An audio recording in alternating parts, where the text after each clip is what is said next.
Bueno, buenas noches a todos. La verdad que es muy grato ver tantas caras amigas y que han venido esta noche un poco a homenajear a Alicia, ¿no? Me toca hacer la presentación del libro de Alicia. Y bueno, y voy a alargar. El Círculo Italiano, Escuela Sociedad Dante Alighieri, junto con la Secretaría de Cultura de la Municipalidad de Río Colorado, tienen el agrado de presentar hoy a la licenciada y profesora egresada de la Universidad Nacional del Sur, Alicia Pulita.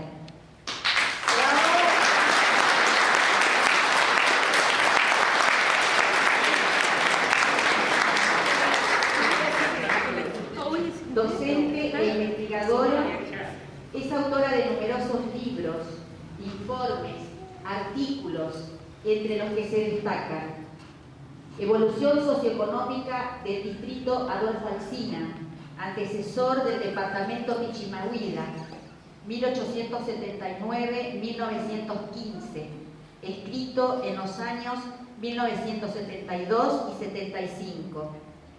Mapa general de la provincia de Río Negro, del año 1989. No es tan grande. El distrito Adolfo Alsina, del año 2002.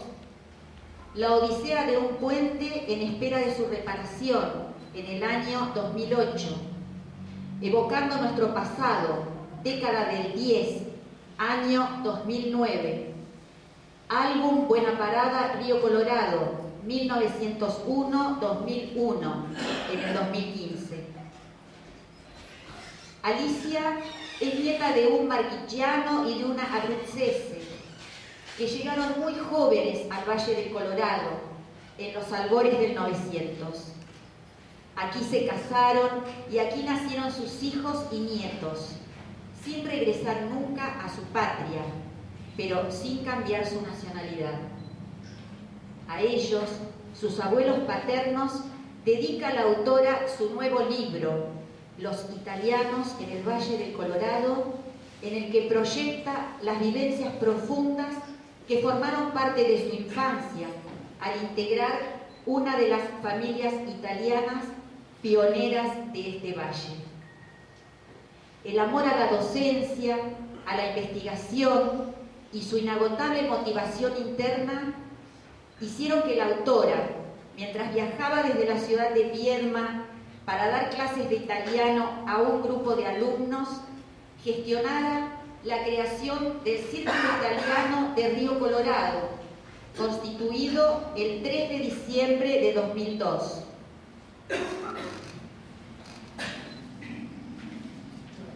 Tres meses después, el 21 de marzo de 2003, se concretó la creación de la Escuela de Italiano, Sociedad Dante Alighieri, también por ella gestionada y que fue reconocida por la Dante Alighieri de Roma, comenzando su tarea con más de 100 alumnos. El 21 de diciembre del mismo año realizó la primera exposición sobre la inmigración italiana en esta localidad, de la que participaron muchas familias aportando fotografías, documentos, árboles genealógicos, etc. Esto constituyó el estímulo inicial para profundizar el tema migratorio concretado en el presente libro.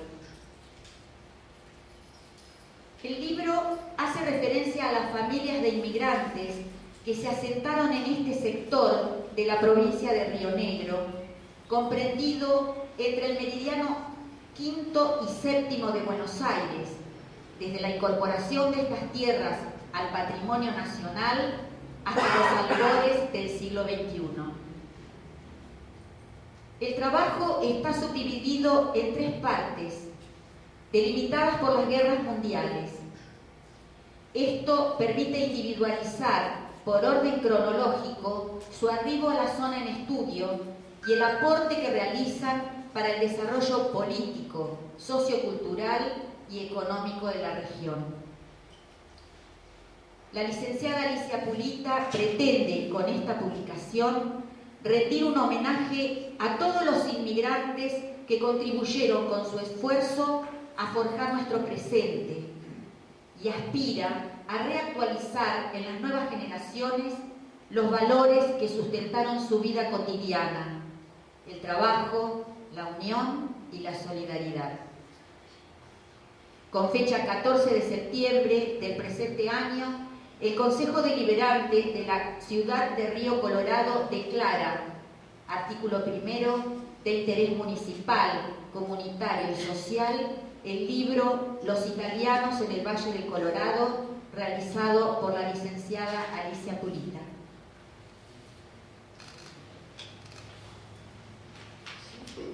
Con fecha 21 de septiembre de 2015, la legislatura de la provincia de Río Negro, firmada por el legislador Leandro Tozzi del bloque Juntos Somos Río Negro, después de una amplia y profunda fundamentación, declara, artículo 1, de interés social, cultural y educativo, la obra Los italianos en el Valle del Colorado, de la investigadora y escritora Alicia Pulita, por su inestimable aporte como homenaje a todos los inmigrantes que contribuyeron con sus valores y esfuerzo a forjar nuestro presente, como así también por su gran aporte a la reconstrucción de la historia de la región.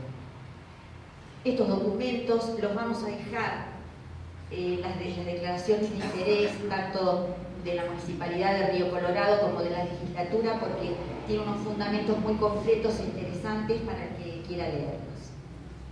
Bueno, y aquí tendría que terminar mi alocución, pero no puedo dejar de agregar un capítulo más que lo titularía Yo y Alicia, que no lo estoy diciendo mal ni lo estoy diciendo en italiano, pero quiero hablar de Alicia como persona, como hija de Río Colorado, como mi profesoresa de italiano. Cuando las chicas me convocaron para hacer esta presentación, obviamente que dije que sí inmediatamente, Alicia. Y después me quedé pensando, ¿cuánta gente más representativa que yo y con más derecho que yo podría estar cumpliendo este rol en este momento? Amigos de la infancia, compañeros de estudio, alumnos de Alicia, familiares. Y después me dije, bueno, los sentimientos por ahí se miden en cantidad de tiempo, pero también se miden en intensidad. Y yo te admiro mucho, Alicia, te respeto mucho. Yo formé parte de esas alumnas primeras que Alicia venía una vez por mes a darnos italiano a Río Colorado, incentivada y motivada y empujada por Teresita Prates, con Susana Calí, con Mirta Pulita, con Lela. Estudiábamos y cuando llegaba la profesoresa venía la verífica, y ahí agarrate.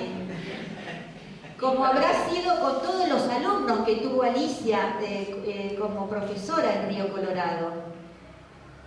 Lo que quiero decir es que nosotros los riocoloradenses podemos estar tranquilos porque la tenemos a Alicia, que rescata la historia, que la escribe, que no se va a perder, y ahí está en sus libros, en sus trabajos, y podemos descansar tranquilos porque todo lo que Alicia hace es de calidad, por el tesón que le mete, la motivación, lo hincha que es, que muchas veces no es fácil seguirle el tren, y lo sabemos los que estamos al lado de ella, pero bueno, eso es lo que hace que las cosas salgan adelante, y siempre lo que ha hecho ha sido por el bien común.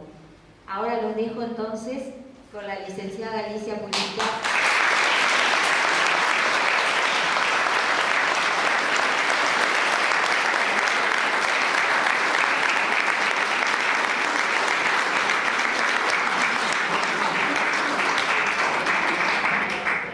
La verdad que está siendo una sorpresa para mí estar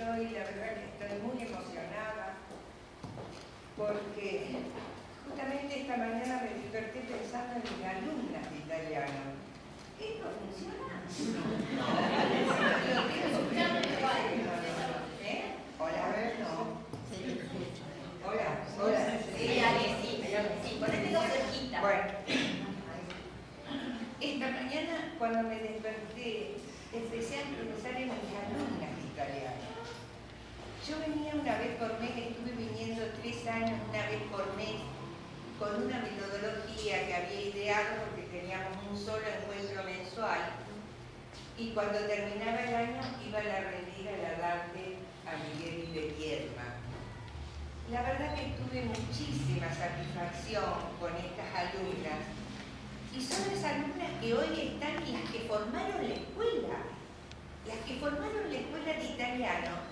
Y cuando yo dejé de darles italiano, se siguieron perfeccionando con la profesora que venía de Bahía Blanca a dar clases a la escuela que, como dijo Marta, llegó a tener 109 alumnos, comenzó con 109 alumnos. Y aparte, ¿qué es esto? No, para ganar. Ah. Bueno, con tantos aparatos un poco como que me apabullan.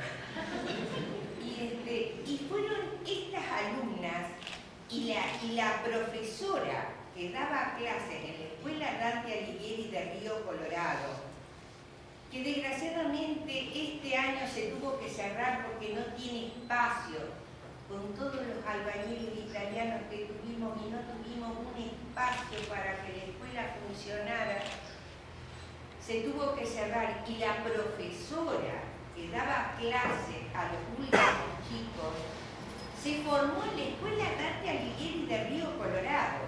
Ahora, ¿por qué el afán de formar la Escuela Dante Alighieri acá en Río Colorado? Porque creo que era la única localidad de la provincia que no tenía escuela. Viedma tenía Conesa, Beltrán y no tenía Río Colorado.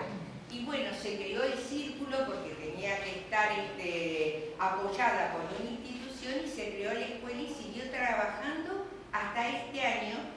Y la actual profesora, Guillermina Palacios, que se formó en la escuela y que rindió los cursos de perfeccionamiento en Bahía Blanca para ser capacitada como profesora, llevó alumnos y tuvieron muchos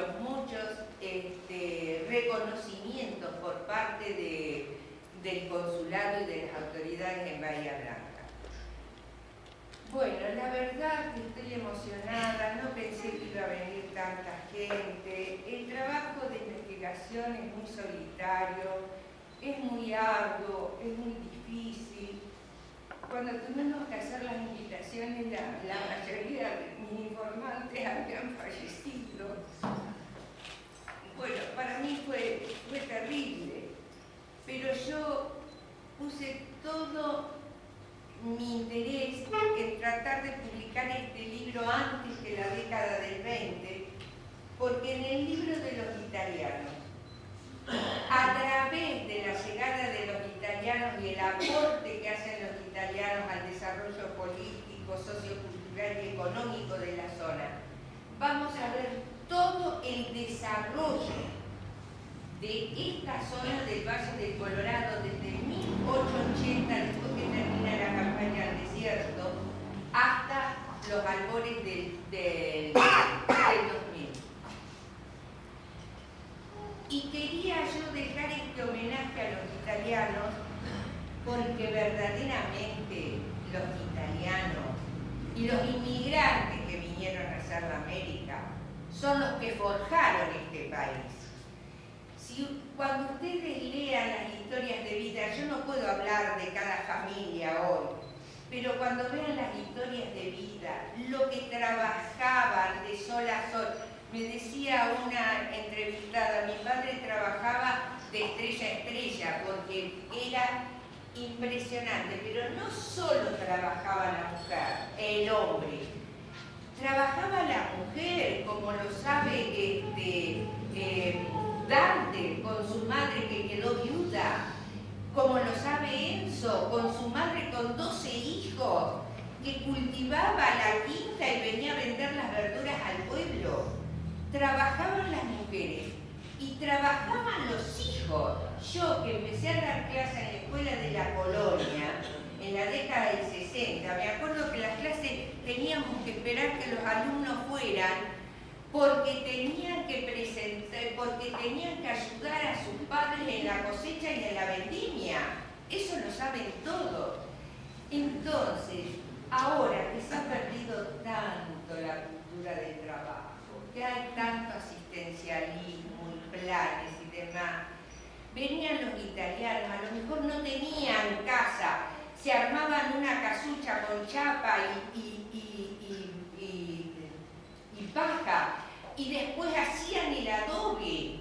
Yo tengo Eufemia Farina, me contaba cómo hacían el adobe con el padre para construir primero su casa de adobe y después, cuando iban avanzando, tener su casa de material. Yo quería dejar este testimonio y quiero que quede este testimonio para las futuras generaciones, porque ahora, bueno, ustedes son hijos, nietos, pero la nueva generación no tiene idea de lo que han hecho sus ancestros para gozar de las comodidades y del bienestar que hoy gozan. No sé, para revalorar la cultura del trabajo y para revalorar también la cultura de la educación.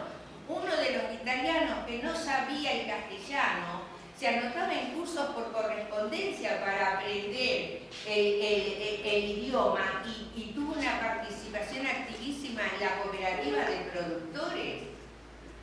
¡Qué afán de superación y qué contracción al trabajo! Bueno, no los quiero interrumpir más. Vamos a pasar muy rápidamente el PowerPoint, donde vamos a ver por etapas el aporte de los italianos que han hecho para el desarrollo político, sociocultural y económico de la zona, y vamos a dar un pantallazo de todas las familias que se fueron plasmadas en el libro.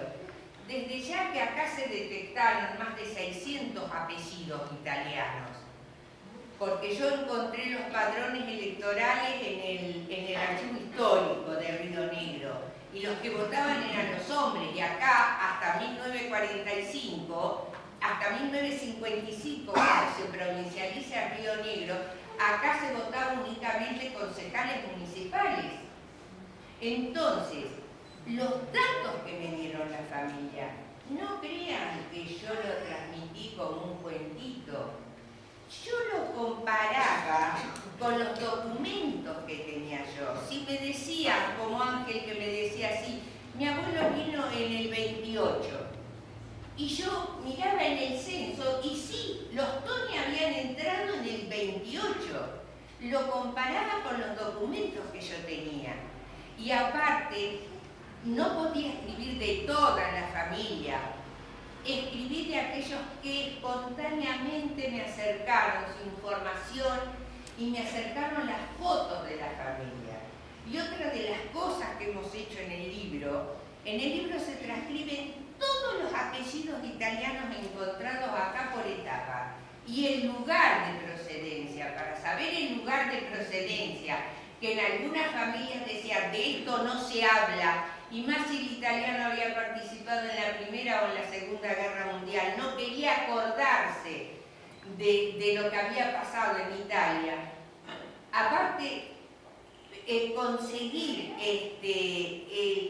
el origen de la familia de los italianos, lo puede decir Graciela, horas y horas en el registro civil, revisando las actas de matrimonio, porque en las actas de matrimonio decía fulano de tal, nacido en, hijo de, padres italianos, casados con esto. Fue un trabajo muy arduo, y yo me apresuré a presentarlo porque hoy estoy viva y mañana no sé. Yo me he dado tanta sorpresa al enterarme de todos los informantes míos valiosísimos que han fallecido, que yo digo, bueno, esto tiene que salir de alguna forma. Bueno, vamos a empezar con el PowerPoint.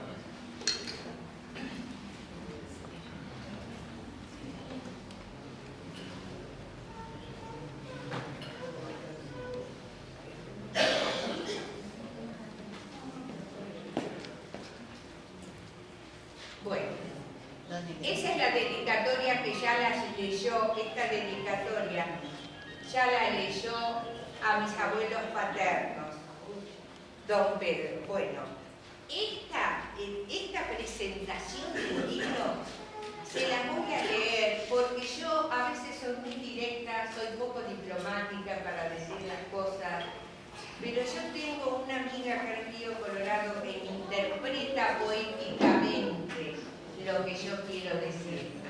Y en el inicio del libro escribió esto, me refiero a la profesora Ana María Prado.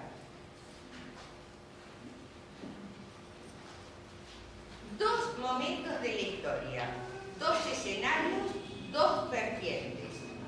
Una, Europa, dos guerras mundiales, un espacio interbélico, destrucción, muerte, dolor, desolación, soledad, desesperanza.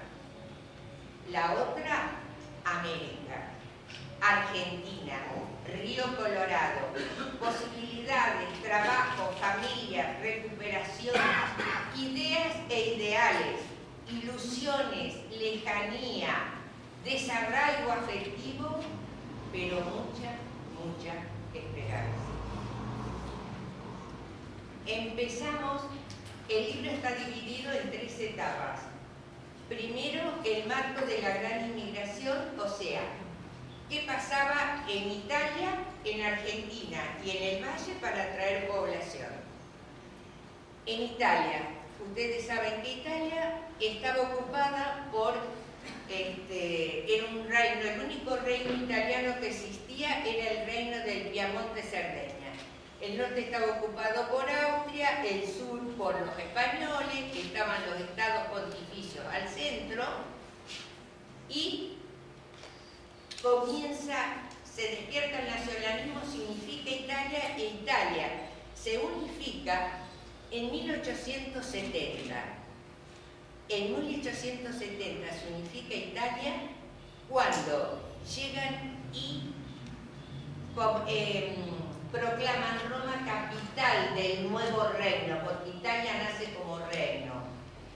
Roma capital del nuevo reino. Cuando yo vine acá, yo hubiera querido hacer esta presentación el 20 de septiembre, porque todos los antepasados de ustedes festejaban el 20 de septiembre, era fecha donde se hacían romería, feria, los bailes de los italianos, hasta que, ahí tenemos nosotros, hasta que la Italia después de la Segunda Guerra se convierte en república. Se unifica Italia y se subdivide en las regiones. Fíjense, esta es la región norte, todos los que vienen de la región norte, acá se especifican los de la zona norte, acá se especifican las regiones, la zona central y la zona sur. Les digo esto y tengan en cuenta los colores, porque después en cada una de las etapas vamos a ver de dónde predominaban los italianos que llegaron acá. Bueno, las causas de la inmigración. Se unifica Italia, pero había una gran diferencia entre las regiones del norte y del sur. Una población netamente rural con analfabetismo y destrucción, imposibilidad de acceder a la propiedad de la tierra, incremento de los impuestos territoriales y las condiciones naturales de Italia, con un 62% de montaña y 38% de llanura, con una superficie de 500.000 kilómetros cuadrados y una población de 30 millones, por consecuencia hay una emigración de 14 millones de italianos. El destino de la emigración, y ahí tienen a dónde van, a Europa, América del Norte y América del Sur. Y dentro de América del Sur, ¿cuáles son los países que más reciben? Estados Unidos, Argentina, que recibe el 21% de los inmigrantes. Así que, ¿qué pasaba en Argentina en esa época? ¿Por qué venían en Argentina? Y Argentina tuvo un proceso más o menos semejante, porque en 1853 se aprueba la Constitución, pero Argentina, después de 1853, era el Estado, la Confederación, el Estado de Buenos Aires y las 10 tierras ocupadas por los indígenas. ¿Cuándo se unifica todo el país? En 1880, después de las campañas realizadas en el Chaco y Patagonia, y todas estas tierras que se incorporan son los territorios nacionales. Y Río Negro es uno de los territorios nacionales. Las causas, ¿por qué Argentina trae? Fíjense, casi 3 millones de kilómetros cuadrados y 1.700.000 habitantes. Si no había tierra acá para ocupar, con un 54% de llanuras, meseta para la cría de ganado, un 24% nomás de montaña, los nuevos medios de comunicación que facilitaron la inmigración golondrina. Yo he encontrado acá italianos que venían a hacer la cosecha de trigo y volvían a Italia. Y después, bueno, se quedaron. Por ejemplo, Pesaresi fue un italiano que hacía inmigración golondrina. Bueno, se sanciona la ley 877 de inmigración y colonización. Se organiza, política administrativa del país, se ocupa toda la Pampa, Cuyo, Chaco, Patagonia, y había cualquier cantidad de oferta de tierras y de trabajo. Fíjense la extensión de las líneas férreas, que al principio eran 2.000 y a principios de 1900 eran 30.000 pasapasajes. ¿Y dónde se alojaban los inmigrantes? En los hoteles de inmigrantes, el Hotel de la Rotonda y el nuevo Hotel de Inmigrantes que se inauguró en 1901. Y ahí tenemos la llegada de los inmigrantes, el depósito del equipaje, los dormitorios, casi todos pasaron por el hotel de inmigrante antes de asentarse en un lugar. Y acá tenemos el saldo migratorio. Fíjense ustedes, hay un pico de la inmigración acá, cuando se liberan las tierras hasta 1890, y en la gran afluencia se da entre el 900 y el 910, y cómo disminuye cuando comienza la guerra mundial en Europa. Ahí tenemos en 1860 cuánto había de población extranjera y cuánto había en 1914, 30%. Y dentro de los inmigrantes, cuántos eran italianos, cuántos eran americanos y fíjense cuántos eran italianos. El rojo es italiano dentro de todos los inmigrantes que llegaron a nuestro país. Y acá están las zonas de donde provenían. ¿Qué pasaba en el valle de esa época, a partir de 1880? Tenemos la formación del distrito Adolfo Alsina, que pertenecía, administrativamente nosotros pertenecíamos de Coronel Pringle, que es la actual Guardia Mitre. Y bueno, se forma el distrito en 1886 y se comienza a dividir en cuarteles a medida que aumentaba la población. Hasta que en 1915 el distrito, que tuvo un gran desarrollo, el distrito Adolfo Alsina, pasa a constituir un nuevo departamento que fue Pichimahuida, con su capital en Río Colorado. ¿Qué influyó en el poblamiento? La construcción del ferrocarril sur, que se inauguró en 1899, pero la primera estación en el sur de la Patagonia fue Río Colorado, inaugurada en 1897. Pero antes ya se habían formado dos pueblos para asiento de las autoridades. La subdivisión de los pueblos fue casi simultánea. Buena Parada se subdivide en 1900 y el pueblo Buena Parada en 1900 y el pueblo Burnichón alrededor de la estación en 1901, pero se reconoce Buena Parada, donde estaba la mayoría de la población antes del retiro del ferrocarril. Pasamos. Las causas del poblamiento: la ocupación espontánea por atracción del valle, el excedente ganadero de la provincia de Buenos Aires que ocupó el norte de este distrito Adolfo Alsina, el tendido del ferrocarril, el surgimiento de los pueblos, emprendimiento de obras públicas, puentes, carreteras, edificios, atracción de las estaciones y concentración de las actividades económicas. Y comienza en esa etapa el establecimiento Lutecia. Fíjense ustedes, esto era lo de los padrones. El padrón de 1901 y 2 Después se suspendió, por la rivalidad entre los pueblos, se suspendió la corporación municipal y se vuelve a reinstalar en 1912. Fíjense la cantidad de argentinos y la cantidad de extranjeros que votaban. La segunda eran principalmente españoles y los italianos que poblaron acá el valle. Ahí tienen las regiones y las zonas de procedencia. ¿De dónde vino la mayoría de los inmigrantes que llegaron en esa época? De la zona centro, que es la zona acá, de Lemarque, principalmente de las Marcas, de la zona norte y en menor cantidad del sur. Bueno, yo, después de tantos años de investigación, me vengo a enterar esta semana que el presidente del primer consejo municipal que se instaló en Buena Parada en 1901, el presidente Valerio Lertora era hijo de italianos, y que todos los Lertoras que vivieron acá eran hijos de italianos. Pero yo no lo sabía porque el italiano no figuraba el Lertora italiano en el padrón.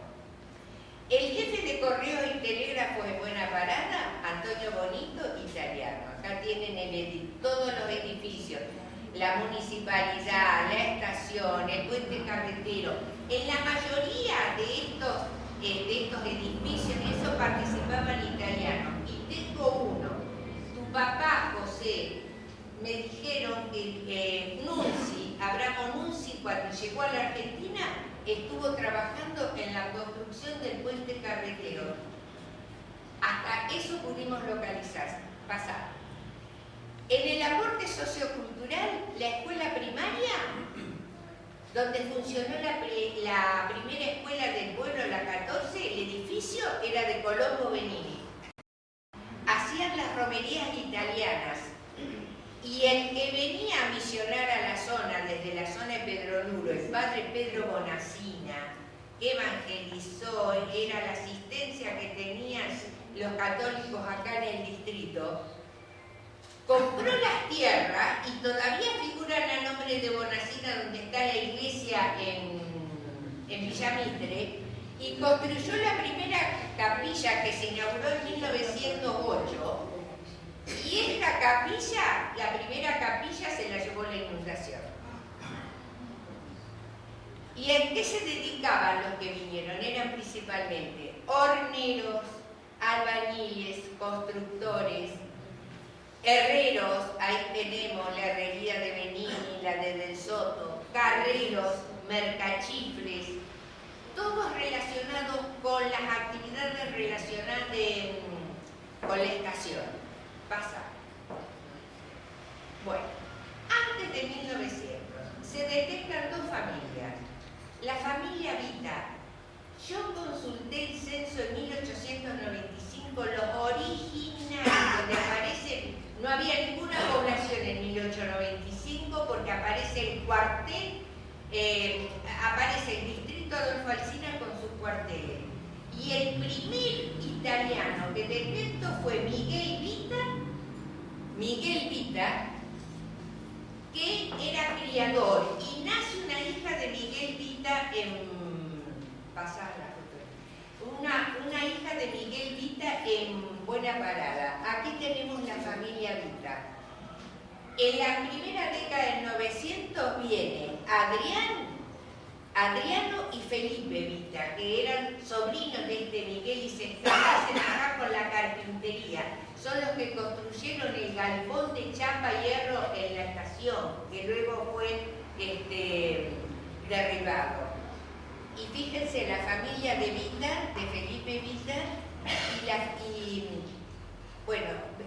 Adrián tuvo una activa participación en la inundación del 14 y quedó viudo, después se volvió a casar. Esta es la foto de su segundo matrimonio con uno de sus hijos, y él se había establecido principalmente en Buena Parada y Felipe en Río Colorado. Y acá está la foto de la familia Vita, porque la única hija de Felipe Vita se casó con la hija de Emilio Pioppi, que ya vamos a ver la importancia. Y la otra familia es la de Santa Juliana, que fue pionero, fue uno de los primeros que compran chacra en la zona de Buena Parada. Y bueno, y después uno de los hijos tuvo máquinas esquiladoras. Pasa. Italiano llegado después de 1900. Pasamos rápidamente. La familia Antonelli. Los Antonelli, el Félix Antonelli, este Félix fue mi bisabuelo. Vinieron a principios del 900 y construyeron esa casa de material y tenían una casa donde cuando se trasladaron las instituciones le alquilaron a Félix Antonelli el correo, donde funcionó el correo. Espera un poquito. Bueno, las hijas de Félix Antonelli y una de las hijas, Rosalba, mi abuela. Pasa. La familia Pulita. Mi abuelo también era martillano de Filotrano y se casó con mi abuela y se casaban en Buena Parada. En la Dela, muchos casamientos eran de la Dela, por eso yo tuve que revisar también el registro civil y los libros de casamiento, no solo de Río Colorado, sino también de la Dela. Y en una de las romerías, mi abuelo le regala a mi abuela, que era jovencita, en un tarro, una palmera. Esa palmera es la que plantaron en el patio de su casa, y esta palmera todavía existe, tiene más de 80 metros de altura y es el símbolo de la familia. Y la casa de mi abuelo, que se construyó antes de la inundación, todavía sigue en pie. Los herederos de la familia Pulita la han ofrecido más de una vez en donación al municipio y nunca lo aceptaron. La primera vez se ofreció en donación cuando vivía mi papá y mi tía, y cuando nosotros se lo ofrecimos al círculo porque no tenían lugar donde estar y a la escuela, ya habían fallecido todos y no se pudieron arreglar los papeles, y la escuela sigue ahí esperando que alguien diga, bueno, sí, la vamos a expropiar, vamos a conservar aunque sea un edificio en Río Colorado. Acá destruyeron todo, destruyeron la primera comisaría, destruyeron donde estuvo la sociedad rural que funcionó el matadero, enmascararon la esquina de Unzué, un edificio en 1905, destruyeron todo. Lo único que queda en pie es la casa esta de mis abuelos, y ahí está, que no sé cómo sostenerla porque le arrancaron todo. La primera vez que lo hicimos en donación al municipio, el baño, había hecho un baño interno, ¿no es cierto?, con todos los artefactos. Arrancaron los artefactos. Bueno, no quiero ni acordarme. Acá la tienen a la palmera. Ahí la tienen a la palmera. Y los 4 hijos de la familia Pulita. Y ese es mi papá con la cupé, que actuó de ambulancia llevando enfermos a Bahía Blanca y a Vierma. Ahí la tienen a mi abuela a los 80 años de edad. Pasa porque no vamos a terminar ni para las 10. La familia Benini. Ahí está Don Colombo en la escuela donde funcionó la escuela número 14. Pasa. Y ahí tienen fotos que me dio la familia, porque estos son los hijos de Don Colombo. ¿Ven? Miguel, Clelia, que hacía teatro famosísima en la década del 20, Arturo, el padre de todos los Benini del Negro, un nieto de Don Colombo, es el que crea y funda la televisión por cable no solo en Río Colorado, sino en el país. Y Antonio, que fue esposo de la viuda de Miguel y que me proporcionó estas fotos. Pasa. La familia Pascual, que vino acá solo, se escribía, dejó a su familia en Italia, terrible las privaciones que pasó, y le mandaba lo poco que ganaba, y se lo mandaba a su madre y a sus hermanos. Pasa. Ahí tenemos Pascual la chacra que compró frente a lo de Rucconi, y esta es toda la familia de Pascual y de Eduarda Elizondo. La familia Cavallaro vino también a principios del 900, había luchado en la Primera Guerra Mundial, compró terreno y hizo su casa de familia en Villamitre. Tuvo un fin muy desgraciado, se van a enterar cuando lean el libro. Terrible el fin que tuvo Cavallaro. Sus hijas se casaron y una de sus hijas casada con Perusato, ahí lo tienen, a Perusato construyendo el hospital municipal o el hospital rural. Pasá. La familia del Soto, Herrero, y los hijos de Del Soto ahí, muy que participaron en carreras de auto y en el fútbol, en los deportes. La familia de Napoleón Menghini, que fue hornero, miren toda la familia de Napoleón, Vicente y Napoleón, sí, pasaba. Y de Ruggiero Menghini, Menghini, que tenía horno de ladrillo.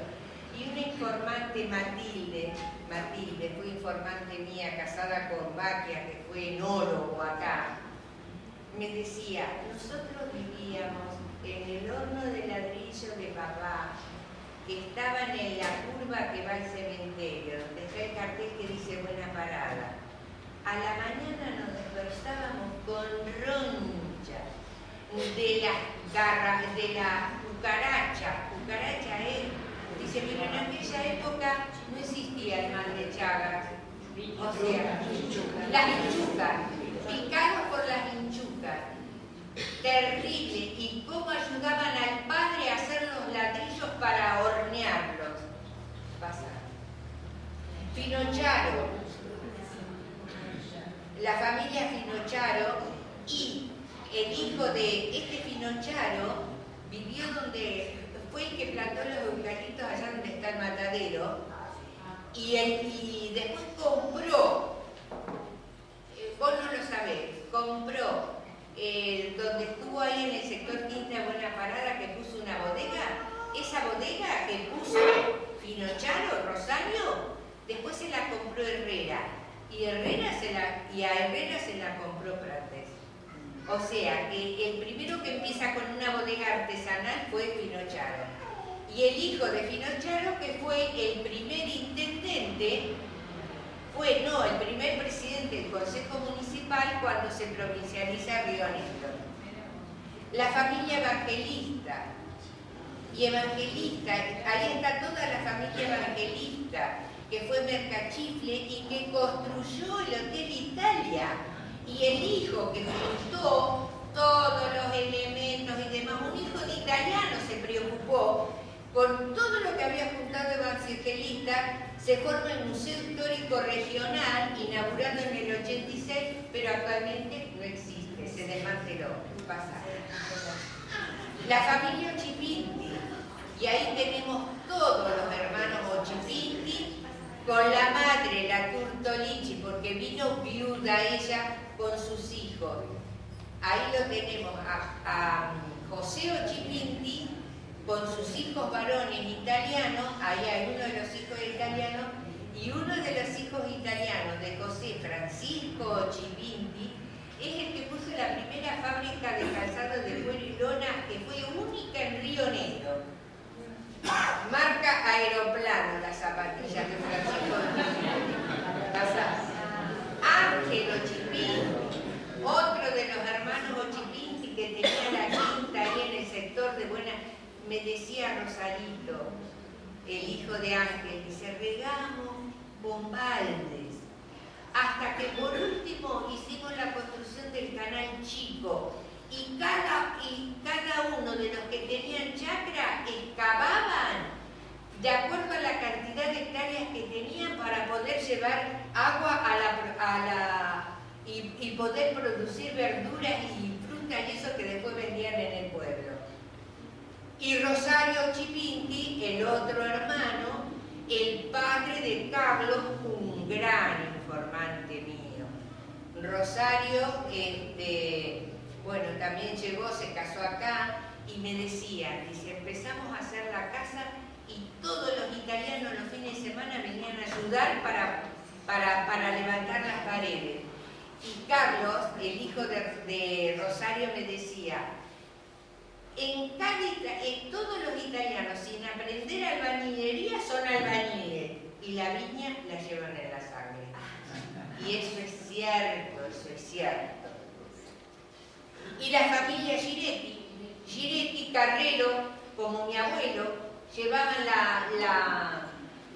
todos los artículos que llegaban a la estación la repartían en las casas de ramos generales. Y fíjense, toda la familia de Giretti después compró una quinta en el sector ahí cerca de lo de Prate.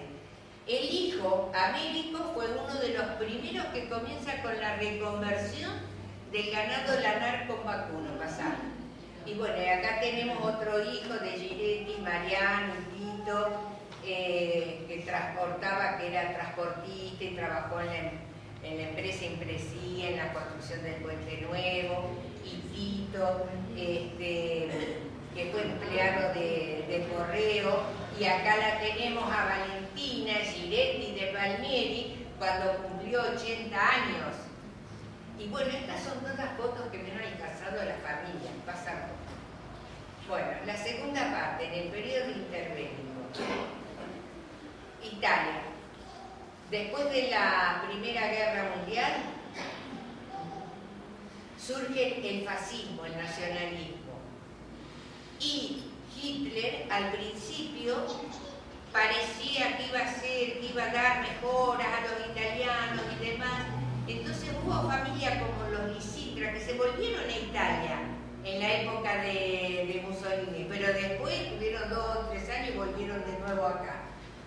Y Mussolini, acá. Y Mussolini. Dale tiempo. Pero pasó Alicia, metí el dedo donde no debía. ¿Qué pasó?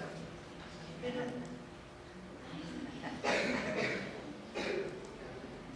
no vuelve Alicia, no vuelve. Dale. Bueno, Mussolini quiso implantar de nuevo el Imperio Romano y empezó a ocupar posesiones en África y lo lleva a Italia a la Segunda Guerra Mundial, aliándose con Alemania. Bueno, ven todo lo que ocupa Mussolini en África y le pareció que iba a restituir el Imperio Romano, se alía con Alemania y con Japón y entra en la Segunda Guerra Mundial y ahí fue el desastre total. Pasa. Y después de la Segunda Guerra, destrucción, hambre y demás, una gran emigración, principalmente a Europa, a América del Norte y del Sur, y de las regiones que vinieron. Y en Argentina, ¿qué pasó en esa época? Era el radicalismo en el poder con Irigoyen y Alvear, que tuvo importancia a la clase media, con la ley de arrendamiento y tratando de salvaguardar nuestros recursos naturales, pero Irigoyen en su segunda presidencia es derrotado y viene la década infame. La década infame. Entonces vemos el saldo migratorio, cómo entran en la década del 20 y después cómo disminuye, porque coincide también con la gran crisis del año 30. ¿Y qué pasaba en Río Colorado? ¿Por qué atraía gente? La escuela de agricultura de todos los agricultores de acá, de todos los que tuvieron chacra, fue el viñedo. Primero iban al viñedo. Y acá la gran atracción es la creación de la colonia Juliá y Echarre.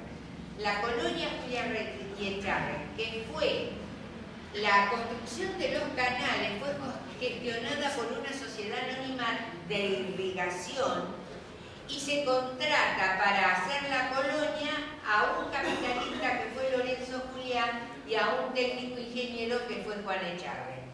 Ponen en producción y fíjense que la mayoría, lo que está en color, son las chacras que compraron los italianos.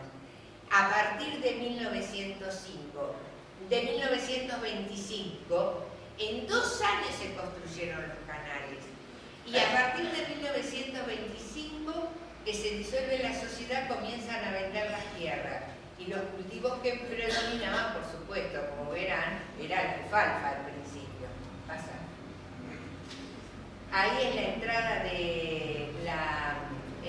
de los inmigrantes, del 25 al 45 por los padrones, y también predominan los de la zona centro, norte y sur.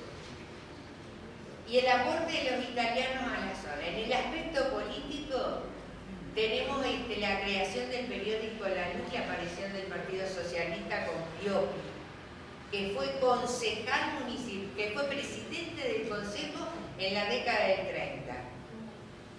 Pasa. Y la creación de la Sociedad Italiana de Socorro. En aquella época los inmigrantes no tenían asistencia sanitaria, querían la Sociedad Italiana de Socorro Mutuo. ¿Para qué? Para prestar ayuda a los italianos cuando se morían, cuando se enfermaban o cuando no tenían plata para comprar los remedios.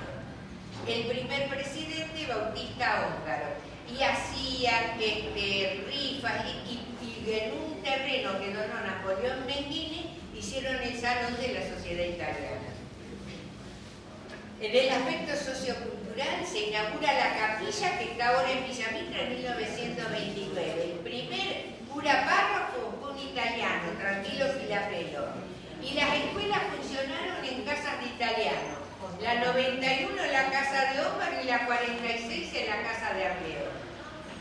En la actividad económica, ¿qué se destaca? La fábrica de Ochipinti y Ambroseto, que formó una empresa constructora e instaló la primera fábrica de mosaicos de la localidad.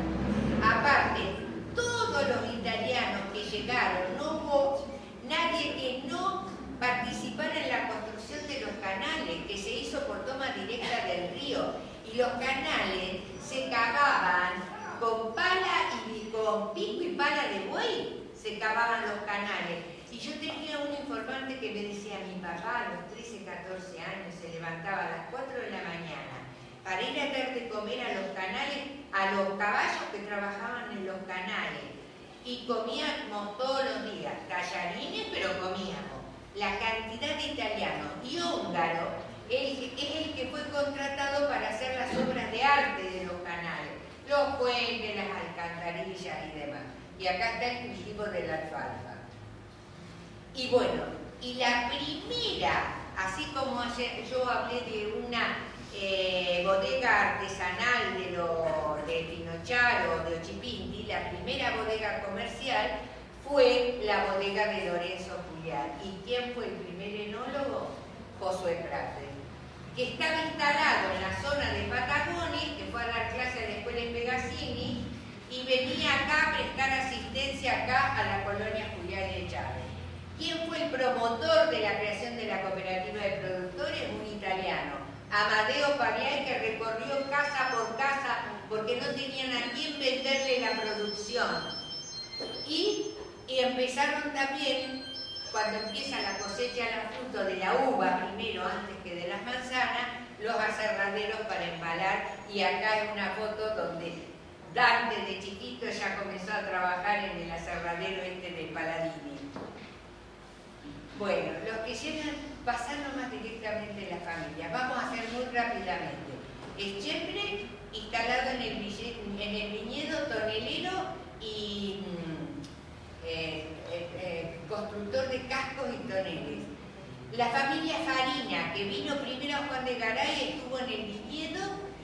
Miren, la producción de alfalfa que hacían en el viñedo y después se vinieron acá a la colonia. Pasá.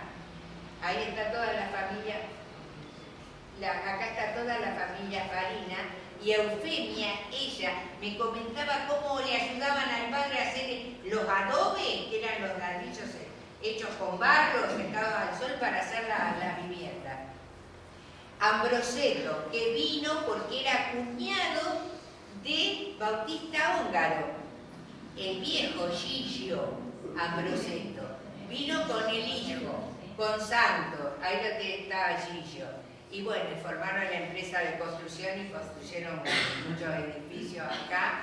entre ellos la Casa Aznare y la Casa de Venta de Materiales con la fábrica de Rosaldo. La familia Bolzán, que estuvo en la Primera Guerra Mundial y que vino en la década del 20 acá, también constructor, albañil, y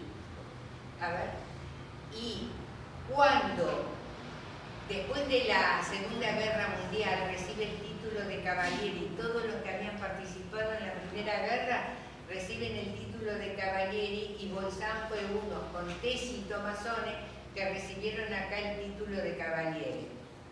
La familia Sorbellini, la familia de Santi Sorbellini, que su primera esposa murió y después se volvió a casar acá y que alquilaba, a ver si tenemos más de Sorbellini. Allá está la Santi con su segundo matrimonio y todos sus hijos que alquilaban la chacra de Adasús. Vicente Sorbellini, uno de los hijos del primer matrimonio de Santi, que compró y trabajó la chacra y llegó a tener hasta galpón de empaque en la chacra. La familia de Sorbellini Juan, que estaba casado con una San Paolo que vivió en el viñedo, casado con una Sorbellini. Y la familia de Antonio Sorbellini, que también quedó viudo, se vino a establecer acá y acá se casó con Balbina Marini, compró una chacra allá cerca del río, el padre de todos los Sorbellini y de Norma, me parece que está por acá. Pasamos.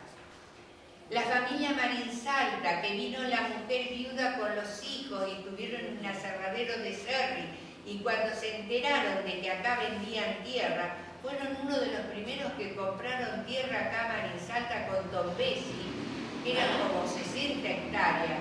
Acá está la familia Marín Salta, que después tuvieron que entregar esa chacra y estuvieron en una chacra de Gil, y me contaban cómo sacaban el agua del río y lo que hacían, hasta, tenemos esta foto nomás de Marín Salta, hasta que compraron el terreno ahí en la calle cerca del río, donde funcionó la primera estación meteorológica del río Colorado, en la casa de los Marín Salta. El hijo participó en la construcción de Salto Andersen y fue el primero que tuvo camiones para el transporte de hacienda. Y ahí está Aurelia recibiendo una condecoración como antigua pobladora del río Colorado. La familia Arleo, que vivía en Juan, se entera de que habían puesto al regadío una zona acá, una nueva zona de regadío, compró como 80 hectáreas y se vino acá ya viudo y casado en segundas nupcias con María Matich y con los hijos grandes del primer matrimonio, lo que trabajaron. Pero el pobre Arleo muere muy joven porque le agarró tétano en una pinchadura trabajando con las plantas y los chicos quedaron muy chicos, y me acuerdo que Pedro me contaba que el hermano mayor que quedó a cargo de la familia los hacía levantar a las 4 de la mañana para trabajar en la chacra, que iba a la escuela 46, que estaba en la chacra de ellos, y que el maestro Ruiz, ¿se acuerdan que pasaban revistas? Lo mandaba a lavarse las manos porque ni tiempo de lavarse las manos para ir a la escuela. Y ahí están las plantaciones que hizo Pedro, que hizo el padre, que hizo Pedro en la chacra de los Arleo, ese es el hermano mayor de Pedro, y ahí es donde funcionó la escuela 46, que hay un cartel donde está Pistupa. Pagliar, la familia Pagliar, el pionero acá del cooperativismo, la chacra que compró cerca del río, que el río se la llevó, y el río se la llevó, y bueno, subsistían con venta de miel, pasá. Y uno de los hijos, Oriente Pagliar, que tuvo una destacada actuación en la cooperativa de Río Colorado, con su hermano Ilio también, que está acá, los dos italianos.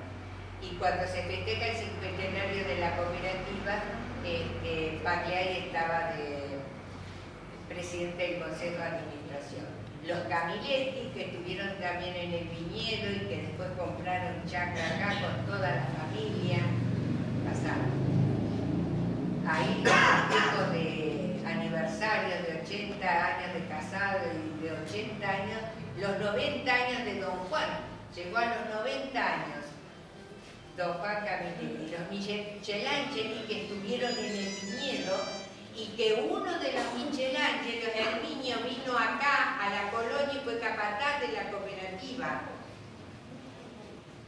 Ahí lo tienen cosechando uvas y demás, y acá está, compró chacra en la colonia y estos son parte de los elementos que tenían en la chacra con los que desgranaban el maíz, cortadora de paja y desgranadora de maíz. Los Tony, que participó en la Primera Guerra y que tuvo el certificado de tiradores Shelton, todos los pasaportes y eso, la cédula de identidad que vino con uno de los hijos y que se estableció en la colonia, también pasa. Ahí están los hermanos Tony, el abuelo con su nieto, pasa. La familia Tesey, otro de los que compran chacras de 60 hectáreas y cómo ayudados por el hijo tienen que desmontar y preparar la tierra para hacer la producción. Y aquí tenemos, allá está Gino, casado con una Dottori, ¿no? Y las reuniones que hacían en la chacra y las bodas de oro de José Tesey.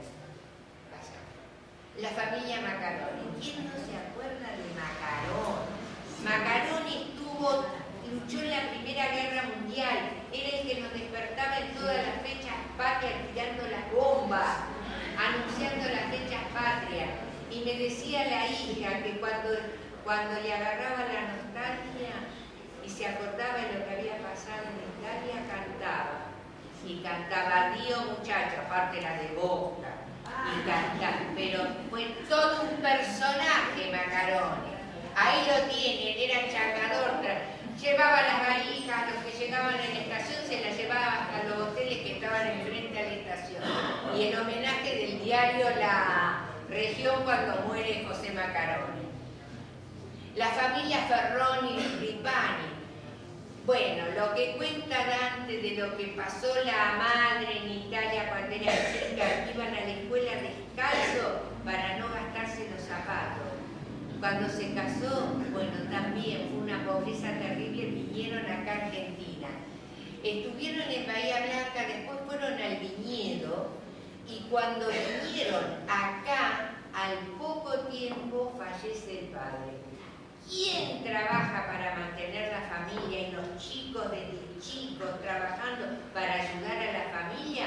Los hijos, Nelo, Dante, ahí tienen ustedes. Y después la madre, ahí tienen Dante trabajando en el aserradero Paladini, participando en los clubes que se crearon ahí en la colonia, en Juventud Unida. Padial fue uno de los creadores del club. Y Dante, cuando se puso el galpón de empaque en la cooperativa, y cuando la madre se casa una de las hermanas y la madre después se casa en segundas nupcias con Borghese, al Consejo de Administración de la cooperativa, y cuando compran la chacra Modelo en Colonia Real. Los Dinardo eran mercachifles, llevaban la mercadería a los campos. Bueno, uno de los hermanos Dinardo pasaba. Uno de los hermanos Dinardo, Cayetano, tenía la tienda ahí, la tienda de Cristela Dinardo. Y Sebastián es el que compró una chacra y estuvo en la colonia. Y después que pasaron los años, el único hermano que había quedado en Italia vino y murió acá, porque lo descubrí yo en el cementerio. El día que... Al lado estaba al lado de la tumba de mi abuelo. Bueno, la familia Romeo Cácamo. Enterate, séptimo, que la familia tuya la individualizo como Romeo Cácamo. Y para colmo estos Romeo, todos los mismos nombres. Juan Carmelo, Domingo, Juan Carmelo, Francis. Bueno.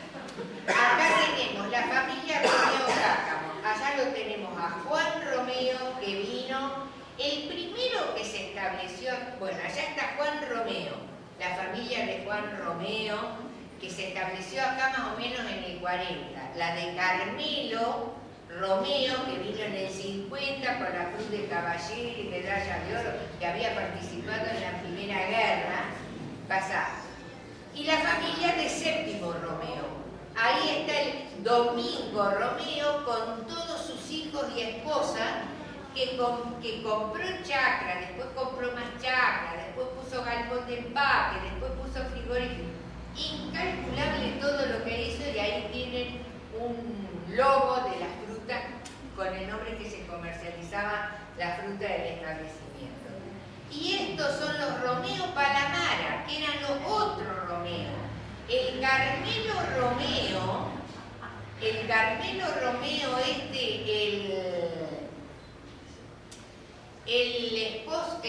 el padre de la de Millán, de Esther Millán.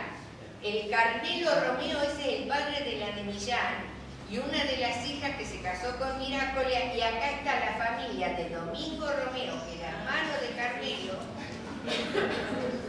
Domingo, y el hijo Tomás Romeo. Bueno, estos Romeos me voy a decir. Si sobrevivía a los Romeos, puedo sobrevivir una nueva inundación. Bueno, la familia Esquilachi pasa. Bueno, ahí está una de las Esquilachi casada con Pesaresi. El padre de este Pesaresi fue, ¿cómo es? Inmigrante golondrina. ¿Cómo es que se...? Bueno, no me sale la palabra. Que eran golondrinas, que iban a hacer la cosecha y volvían. La familia Storani. La familia Storani, con todos los Storani que fueron primeros constructores, y una de las hijas de Storani que se casa con Millán, y uno de los hermanos, pasa Storani, ¿ves? Ahí están los hermanos, tuvo en concesión el Hotel Italia, y después fue el que inauguró el Hotel Ancona en honor a la zona de donde era él en Italia. La familia Dottori, que estuvieron viviendo mucho tiempo en Cerri, y después se vinieron a establecer acá y compraron una chacra, que ahora está uno de los hijos de Barbini, en esa chacra que era de Pascual Dottori. Y ahí tenemos a Vicente, el hijo, que vino primero el padre y después el hijo, que no se quiso dedicar a la agricultura, hacía al transporte, y que puso el almacén de ramos generales ahí en la esquina de Italia, y la venta de la nafta Isaura con los surtidores. Ahí está toda la familia Dottori. Los Barbini, que eran de Ancona, también vinieron acá, compraron una chacrita, después empezaron a comprar otra y otra y otra, pasaron. Y los Barbini llegaron, tenían los camiones para transportar la fruta, y bueno, llegaron a tener no sé cuántas chacras y frigoríficos. Ahí está toda la foto de los Barbini, de los hermanos Barbini. Los Carta. Carta y José, que me contaba. Carta vino a trabajar una chacra que era de Gastón al lado de los Sánchez. Y después estuvo mucho tiempo Carta en la chacra de Josué Prates.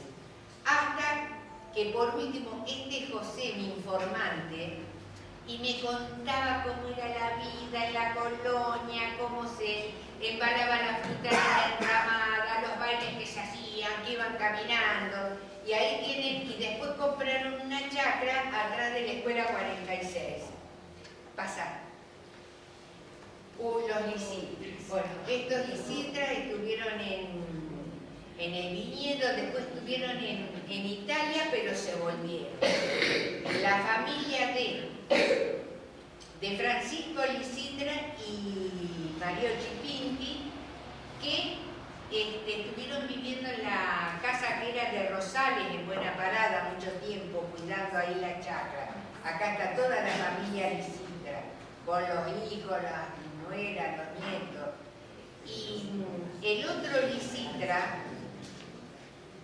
bueno, acá están los hijos Lisitra, con camiones, con la zapatería tan conocida, después tapicería de los Lisitra, el camión de transporte de Salvador, pasa. y la familia de Juan Licitra, Juan Licitra que también se casó, y Juan Licitra estuvo mucho tiempo en la chacra que era de Rey, acá a orillas del río, en la chacra que era de Rey. Y el que me dio toda la información, que me llama mucho la atención, que no haya venido Toto, Salvador Licitra, que es el que me dio toda la información y que me decía lo que trabajaban ahí en la chacra. Y acá tenemos los prates. Este es el título de enólogo de don Josué, y ahí tenemos a Prate en la chacra de Lorenzo Julián, asesorando, fíjense los jovencitos que era Prate, y lo que me contaban los hijos de lo que pasaron en Italia. La madre lo mandaba a buscar comida a la mañana, y capaz que estaban 2 o 3 días para juntar castaña. A veces no tenían que comer y molían el marlo del choclo para hacer así, como una pasta.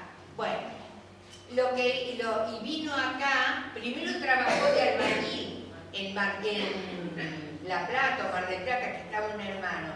Y vino acá, estaba en el establecimiento del Uro, y venía cada 15 días a supervisar los viñedos de Lorenzo Julián. Y acá conoce a doña Emilia, se casó, y bueno, Lorenzo Julián le pagaba con tierras, con chacras, hasta que don José compra la bodega, que había sido la Herrera, y tuvo asadadero, y fue el propulsor de traer a los italianos después de la Segunda Guerra, italianos que tenían miedo al comunismo y que quisieron poner una fábrica de tomates y fideo en la zona de Buena Parada, a orillas del río. Vinieron todos los técnicos, las maquinarias, todo. Bueno, la función que ha tenido don Josué acá en todos los niveles, pasa por favor. Los Severini. El primero que vino, ahí está toda la familia Severini, con Primo, Humberto, Edelberto, Alfredo. El primero que vino acá fue Primo Severini, que vino como secretario de Tallabú en la década del 30, y después vinieron los hermanos y pusieron la primera casa de electricidad, Severini hermanos, acá en el pueblo, y trajo a los padres, el que trabajaba con los hijos, para las cocinas, arreglar cocinas, que esto que el otro fue el viejo don César Severini. Ahí tienen la foto de los Severini. Y Severini fue un gran propulsor del socialismo y fue nombrado convencional para redactar la Constitución de Río Negro cuando se hizo provincia. La familia Canulo, que vino a trabajar la chacra que era de Juan Echagua, que también había participado en la guerra. Acá está la familia Canulo, y después compró la chacra, parte de la chacra en propiedad, familia Canulo. La familia Gentile, que vino a trabajar una chacra que era de Prate y que después compró de 30 hectáreas. Y la familia Gentile, que tenía 12 hijos. 12 hijos. Y esta es doña Catalina, que yo les decía, que cuidaba y cocinaba para los 12 hijos y que tenía su quinta y venía a vender verduras al pueblo. Acá tienen fotos de la familia Gentile en distintos aniversarios, cuando Catalina cumple 80 y cuando Catalina cumple 85 años. Pasando. Y la familia Nunzi, le dije que don Abramo había estado en la construcción del puente. Después que vivió en Bahía, en Algarrobo, y después compró un terreno donde construyó el Hotel Roma. Ahí en pleno centro, donde paraban todos los colectivos que entraban por el Puente Viejo y paraban en el Hotel Roma de Nunzi. Ahí hay una foto de toda la familia. Y la tercera parte, la inmigración de posguerra, perdón. Ya en un ¿sigo? Sí. La inmigración de posguerra. Después de la Segunda Guerra Mundial, Europa queda dividida en dos.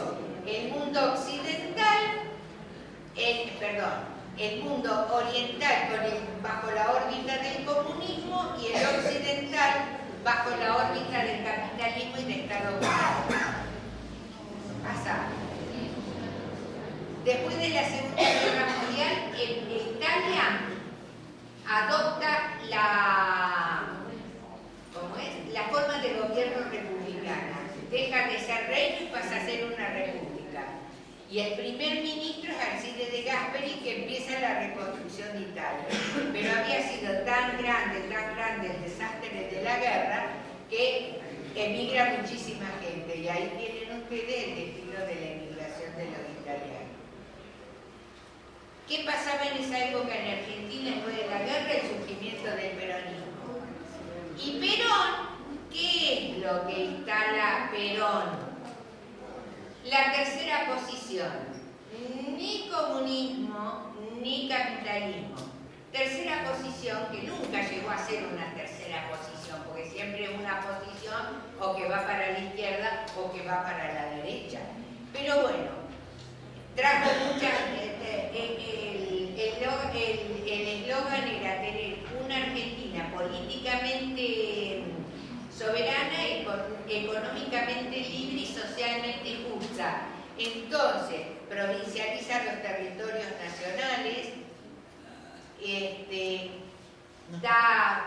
nacionaliza todos los servicios públicos que pertenecían a los extranjeros y da muchas leyes sociales, el derecho al trabajador, a la familia, a la ancianidad. Y trata de fomentar la inmigración, pero una inmigración calificada. Y este es el saldo migratorio después de la Segunda Guerra Mundial, fíjense. El gran pico hasta a mediados del 55 y después ya decae, y acá vemos la participación de los extranjeros en los censos cada vez menos, y últimamente ven la participación de los italianos. A ver, ¿qué dice acá? ¿Qué dice acá que no alcanza a leer? Italia, otros países no limítrofes y países limítrofes. Países limítrofes, pero yo no sé por qué sale tan borroñado. Porque esto es lo de los italianos, que disminuye pero empieza a aumentar lo de los países limítrofes. El verde es la de los países limítrofes. Y estos son los que entran de los inmigrantes italianos por zona. ¿Y qué pasó en el Valle del Colorado? La consolidación urbana y socioeconómica del río Colorado. La construcción del puente carretero nuevo, todo el traslado, la estación deja de ser foco de atracción y la atracción del pueblo se traslada a los edificios públicos que se habían construido alrededor de la plaza y de ahí a la ruta. Pasa. La subdivisión de todas las chacras, y acá no está el nacimiento de una nueva colonia que es la colonia Real. A esta subdivisión de las chacras y todo lo de color son las propiedades de los italianos. Y la producción, que ya deja de ser alfalfa, y fíjense, esta es superficie, esta es producción, y fíjense qué es lo que predomina ya, las manzanas. Las manzanas y las viñas, principalmente manzanas, que da lugar a la aparición de todos los galpones de empaque, los frigoríficos, los aserraderos, y también se da una reconversión en la parte de la ganadería lanar. Esto eran los lanares que tenía el departamento por censo y cómo empieza a subir el vacuno. Y aquí tienen ustedes la participación de los vacunos dentro del departamento de Pichemagüida, que era el departamento que tenía mayor cantidad de vacunos de toda la provincia de Río Negro. La población del departamento, según los censos, argentinos y extranjeros, pero dentro de los extranjeros ya acá hay mucha participación de países limítrofes y las zonas de donde venían. Y el aporte de los italianos en la zona, en lo social, en lo político, el primer presidente del Consejo Municipal que acompañó al gobernador electo Castelo fue Finocchiaro. En lo social, la Sociedad Italiana de Socorros Mutuos festeja las bodas de plata y cuando festeja las bodas de plata pone una placa en la plaza. Pero había comprado ya terreno frente al club social y como en ese momento no tenían plata y demás, lo enajenan y en el edificio que había comprado la Sociedad Italiana de Socorros Mutuos se hace el colegio secundario, el primer colegio secundario que era el IMES. Y acá entonces, como ya habían aparecido muchas leyes sociales, los trabajadores estaban agremiados y demás, no tenía razón de ser la Sociedad Italiana de Socorro Mutuo. Por iniciativa de Prate se forma el Círculo Italiano de Río Colorado en el 70, que le dio la cruz esa de Cavalier y las medallas a los que habían participado en la Primera Guerra Mundial. En el aspecto cultural, Río Colorado como banda, ¿quién fue el jefe de la primera banda municipal? Y de la única que tuvo, Luciani. Y acá lo tienen Altieri y a Bernini, que eran italianos que llegaron en la Segunda Guerra Mundial, participando de la banda de Río Colorado.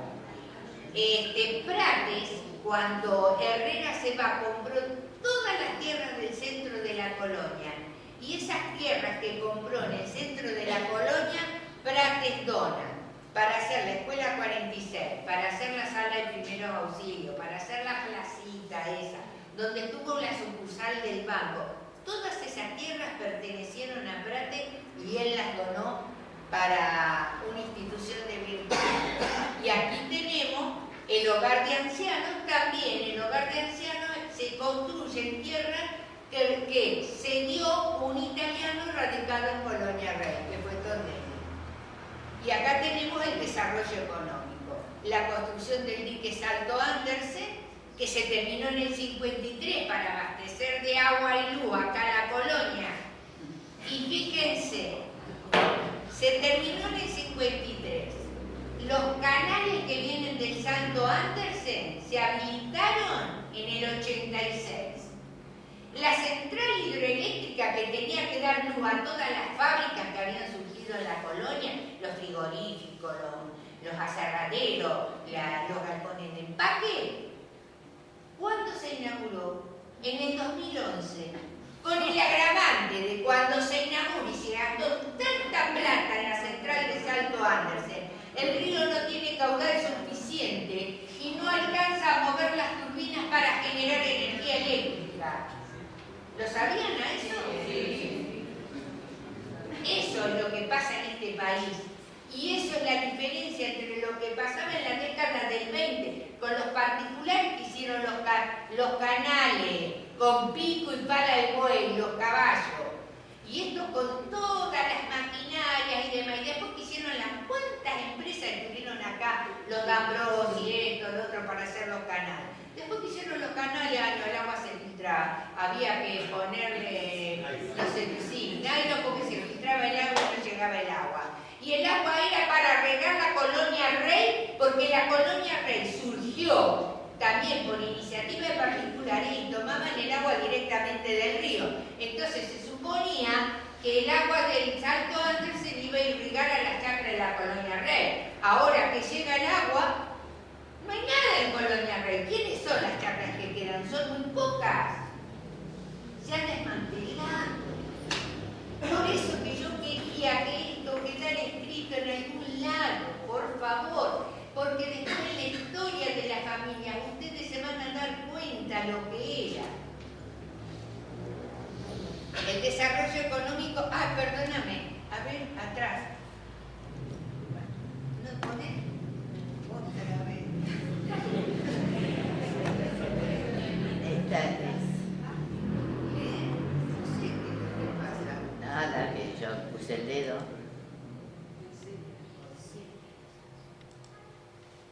Bueno, la cooperativa, que era el símbolo de la colonia.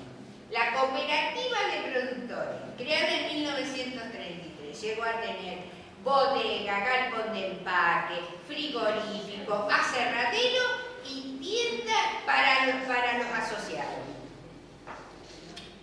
La fábrica de pescado, de alimenticia, de tomate y fideos, y la instalación de la sociedad rural, que también, y la reconversión del ganado lanar y vacuno, y el transporte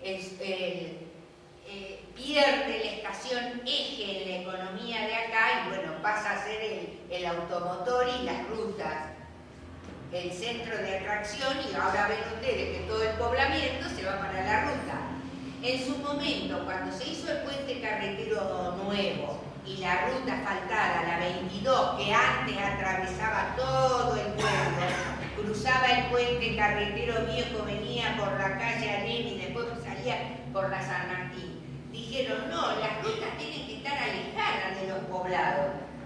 Sí, alejadas de los poblados. Empezaron a hacer los hoteles, los restaurantes, y ahora todo el poblamiento, ¿para dónde va? Para la ruta. Dentro de unos años va a quedar otra vez todo atascado sobre el lado de la ruta nueva.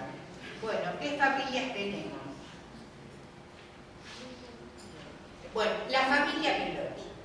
La familia Pilotti, les quiero contar algo acá de la familia Pilotti, si hay algún político acá que tenga en cuenta esto. La familia Pilotti, bueno, estuvo viviendo en provincia de Buenos Aires, después estuvo en Algarrobo, estuvo en Montes de Oca y estuvo en Algarrobo. El viejo Enrique Pilotti, ¿dónde está? Que no lo veo acá. Che, qué mal que se ve, que no enfoca bien. A ver si tenemos una foto. ¿Cuál es? No, en la segunda fila, el que está parado es ese. Bueno, Enrique Pilotti vino con un hermano que se llamaba José. Cuando Enrique Pilotti y José vivían en Montes de Oca, estaban haciendo los canales de regadío acá. Y acá había un chalet de chapa y madera que estaba en la chacra de Rusconi y que lo habían hecho los Prat. Cuando hicieron los canales, iba a quedar el chalete de chapa y madera, iba a quedar completamente separado porque pertenecía al ejido de Buena Parada. ¿Quiénes vinieron a transportar ese chalet de chapa y madera? Los hermanos Pilotti, Enrique y José, con un tractor, trasladaron el chalet que estaba en la chacra de Rusconi a su nuevo emplazamiento, que me dijeron que ahora es la chacra que compró Migueles. Ahí, ese es un lugar histórico que nadie sabe la importancia que tiene y la antigüedad que tiene ese chalet de chapa y madera. Y da la casualidad que cuando Enrique Pilotti, ya anciano, bien, pasar. Ellos estuvieron mucho tiempo en Algarrobo, después vinieron a un campo acá en La Adela y después compraron el chalet, la chacra donde estaba el chalet de chapa y madera. Ahí está Enrique con la señora en el chalet de chapa y madera y ahí murieron en el chalet de chapa y madera acá. Y eso me lo contaron a mí los informantes, ¿no? Clarita y bueno, los hermanos Pilotti. Uno de los hermanos Pilotti, Domingo, fue el que tenía la concesionaria, estuvo tanto tiempo la concesionaria Dodge y Volkswagen, y después los hermanos Pilotti que tenían lechería y que se levantaban a las 4 de la mañana a ordeñar y repartían la leche en aquella época, casa por casa. Y uno de los nietos de ese José que vino a transportar el chalet de chapa y madera es el actual intendente. El hijo de José Pilotti, que José Pilotti quedó viviendo en Montes de Oca, el hijo Antonio, los hijos de uno de los hijos de ese José Pilotti, son los que cuando se produjo la reconversión ganadera acá y el auge del vacuno y demás, vinieron a instalar el frigorífico acá en la DENA en la década del 80. Miren cómo las vueltas que da la vida, ¿no? Y lo que uno se entera.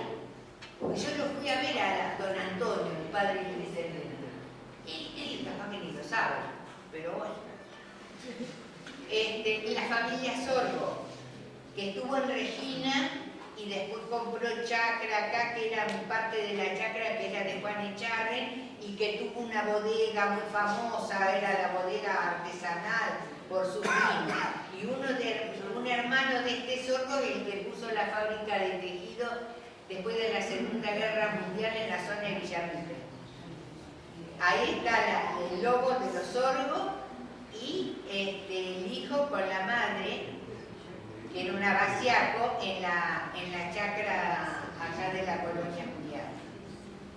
La familia Basiaco, que vinieron dos hermanos, y bueno, el que se quedó fue José, el padre de Rita y de Eda, y que estuvo mucho tiempo en la chacra de Salvarez y después compró chacra. Pasa ahí. La familia Pistrín. Pistrín llegó acá en 1946 a trabajar al viñedo y después vino contratado acá, había hecho su especialidad en enología en Villa Regina antes de venir acá. Ahí está elaboración de la primera sidra en la Reginense en Villa Regina. Y después vinieron acá y bueno, fue el alma mater de la bodega de la cooperativa de productores y fíjense las distintas presentaciones del vino Nuevo Valle. Con la familia, sus hijos. La familia Cuercetti, que también se estableció en la década del 40, pasada, y que lo trajo a su cuñado Bianchi, que trabajó mucho tiempo con Prate hasta que compró una chacra allá también cerca de la escuela 46. La familia Sobrini. Los Sobrini, vino primero el padre, era donde vivían allá en Petritoli, y la casa de familia. Vino primero el padre y después en el 50 y algo llegó la señora con los hijos. Y vinieron acá, ¿por qué? Porque la madre, la esposa de Vito Sobrini, que era hermana de la mujer María Ripani, que era la madre de Dante Ferroni, y que estuvieron trabajando en la chacra de Borghese. Y todavía me contaba Teresa que cuando llegaron acá y fueron a Borghese les dio una fracción ahí para que trabajaran en la chacra de él, y que en Italia estaba la situación mala, pero por ahí tenían luz, gas, agua, pero acá era todo, no había luz, no había agua, iluminándose con faroles, y que las chicas le decían al padre, ¿dónde nos trajiste, papá? Pasá. Hasta que ven trabajando en la chacra de Borghese, hasta que compran una chacra en Colonia Rey. Y acá está la familia Sobrini y las hijas, y desgraciadamente tuvo un final muy triste, que lo van a leer si leen el libro. La familia Bongiovanni, los Bongiovanni. Vino acá don Ovilio Bongiovanni en la época de Perón, porque trabajaba para una empresa Cassini que hacía las escuelas. ¿Se acuerdan la cantidad de escuelas que se hicieron en el primer plan quinquenal del gobierno de Perón? Entonces, Ovilio vino para construir la escuela número 46 y trajo a sus hijos y a Diana, a dos de sus hijos. Y después trajo a su señora con el resto de sus hijos, esta es la casa que tuvieron en la colonia, y la cantidad de edificios en los que participó, porque acá conoció a Sabatini, formaron la empresa con Giovanni Sabatini, construyeron el tanque de agua, la cooperativa. Acá está lo de la familia Sabatini, la casa que construyó acá en el pueblo, y bueno, trabajaron en pilas de obras que no vamos a enumerar acá en todas las. Y esta es toda la familia Bongiovanni Sabatini en el casamiento de su hija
tuvieron panadería en la colonia, después Felipe se fue acá y quedó el resto de los machavillanos pasando. Salvador con los hijos, el pasaporte y las chacras que compraron acá y toda la familia esta.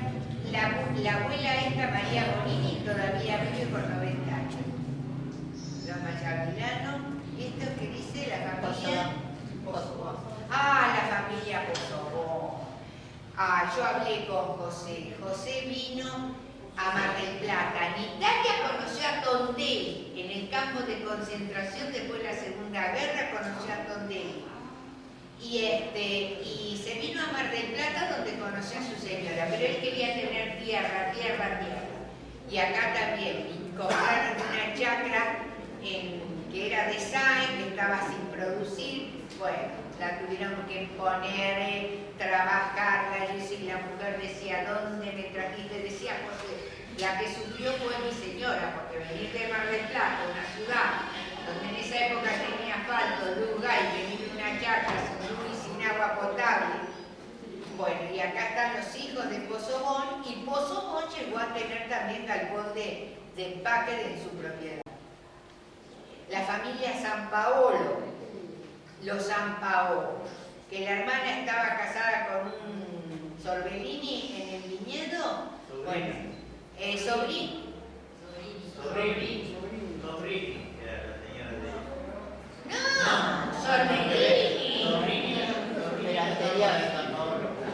No, ese es Graciano. Uno de los Sobrini se casó con una hija de Enrique San Paolo. Pero el San Paolo estaba, la hermana de los San Paolo, de Luigi y de Francisco, estaba casada en el viñedo. Ellos vinieron al viñedo y después vinieron acá, a la colonia Juliá y Echarri, estuvieron en la chacra de Dotori hasta que compraron chacra. Y Francisco San Paolo llegó a cumplir más de 100 años y le dieron este certificado que vino el cónsul a entregárselo a Francisco San Paolo. Y bueno, los Tondelli que estuvieron viviendo en Buenos Aires y que bueno, después como pasó toda la guerra terrible, lo que pasó en la guerra y lo que auxiliaba a la gente, don Próspero, cuando termina la guerra y que conoce a Liliana y demás, que se casa, quiere un mejor porvenir para sus hijos y se viene a Argentina. Y Buenos Aires no le asentaba por el clima y vinieron al viñedo. Y del viñedo compraron tierras acá en la zona de Colonia Rey, con la sociedad Mirafiore, que después se dividió y ahí tienen la chacra de los Tondelli, con el vino y las frutales y el galpón de empaque, que es un ejemplo de trabajo y de cómo está gestionada. Y es el que donó el terreno para hacer el hogar de ancianos. La familia Aceto también fue el que enseñó a manejar las máquinas en los galpones de empaque. Vino del Alto Valle y estaba casado con Dora Callejo. Fue precursor de la selección de la fruta, del ramoneo, de manejar las maquinarias y demás. A ver, Pupi Zenobi, bueno, Zenobi de Pupi fue la primera contadora acá y se casó acá en Río Colorado pasando. La familia Porta, que estuvo en la Segunda Guerra Mundial y vino acá, Porta, para construir la escuela número 91. Después de la construcción de la escuela 91 se fue, pero vuelve al pueblo con Batorti y son los que construyen la Casa Pascual. Ahí está Porta con Batorti. Y siempre trabajó en la construcción con los Ambrosetos, con los Di Giuseppe, que vino acá a la zona a construir el chalet de Magdaleno y después, bueno, se asoció con Ambroseto, construyeron un montón de edificios, pasamos. Y construyó el camping municipal y la pileta del camping municipal. Y el Hotel Gran Sasso, que todavía está gestionado y atendido por uno de sus nietos. y la familia Iesi. Iesi también vienen después de la Segunda Guerra Mundial y tenían una gran empresa de construcción. Y los Iesi llegan acá para construir el Parador San José, que también era de Madaleno. Se enamora de la zona que no vino, compra 200 hectáreas allá por el Fortín, que la tuvo que demostrar, y hacía pasturas que vendía en Palermo, hasta que no consiguió más que trabajar a la tierra porque los chilenos que tenían se fueron y compró campos. Esta es la familia de Genovino Iesi. Y así, luchando entre estas dos vertientes y estos dos escenarios, triunfa el trabajo, la solidaridad, los valores, la recuperación y la esperanza. Para nosotros, sus descendientes, un compromiso, una responsabilidad, un enorme mensaje. Continuar, seguir, reforzar y profundizar la enseñanza.